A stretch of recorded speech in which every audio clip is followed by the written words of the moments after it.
Hello guys, andito na ulit ako at saka pag-usapan naman natin yung bisikleta moments ko. Ano nangyari dito sa Santa Rosa? So, ibig sabihin, nasave lang ako dito sa kanal eh. Ito yung unang kong experience. Habang ako nga, yapang na nagbibisikleta, ang aking isip nun ay, oy, maging siga muna ako dito.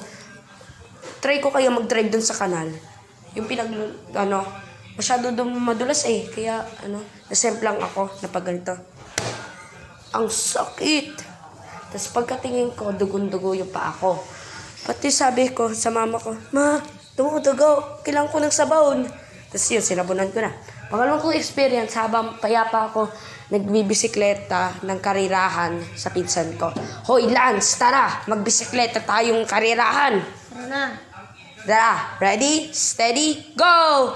Brrrr! Okay. Tsaka guys, hindi yung totoong nangyari ha. Ano lang yun. Intro lang yun. Okay, ito yung nautunay na nangyari. Habang kami ay nagpayapan na nagbibisikletang karirahan, paikot-ikot kami, nagbibilisan kami. Habang ako, naduduling nun, sinasabi ko sa sarili ko, mananalo na ako dito.